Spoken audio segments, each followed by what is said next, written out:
Hi guys, మిట్ institute వాళ్ళు ఏంటంటే ఒక అమేజింగ్ సిస్టమ్ అయితే డెవలప్ చేశారు గైస్. అయితే ఆ సిస్టమ్ను మనం యూస్ చేసుకుని 5 years బిఫోరే మనం బ్రెస్ట్ క్యాన్సర్ని అయితే ఐడెంటిఫై చేసుకోవచ్చు అండ్ స్టార్టింగ్ స్టేజ్ నుంచే మనం అయితే క్యూర్ అయితే చేసుకోవచ్చు.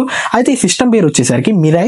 అయితే ఈ మిరై సిస్టంలో మెయిన్గా ఏఐ టెక్నాలజీ అయితే యూస్ చేసుకున్నారు గైస్. ఎందుకంటే మనం ఫ్యూచర్ టాస్క్స్ అయితే ప్రిడిక్ట్ అయితే చేయడానికి ఈ సిస్టమ్ అయితే మెయిన్లీ మోమోగ్రామ్స్ని అయితే యూస్ చేసుకుని అయితే ఈ క్యాన్సర్ డిసీజెస్ని అయితే ఐడెంటిఫై అయితే చేస్తుంది. మోమోగ్రామ్స్ అంటే ఏమీ లేదు guys, x ray pictures or images అని అయితే అర్థం.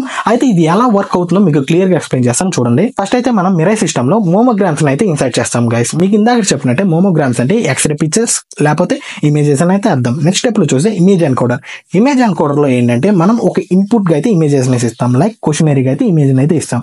నెక్స్ట్ స్టెప్ లో చూస్తే ఇమేజ్ అగ్రిగేటర్. ఇమేజ్ అగ్రిగేటర్ అంటే మనం 2000+ ఇమేజెస్ అయితే మనం డేటాగా అయితే దీంట్లో ఫీడ్ చేస్తాం.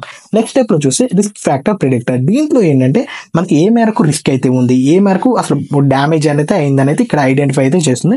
నెక్స్ట్ స్టెప్ లో చూస్తే అడిక్టివ్ హాజార్డ్ లేయర్. ఈ లేయర్ లో ఏంటంటే రాబోయే నెక్స్ట్ 5 years లో ఏ మేరకు ఈ క్యాన్సర్ గ్రోత్ ఉంటుంది అని అయితే క్లియర్ గా అయితే చెప్తుంది.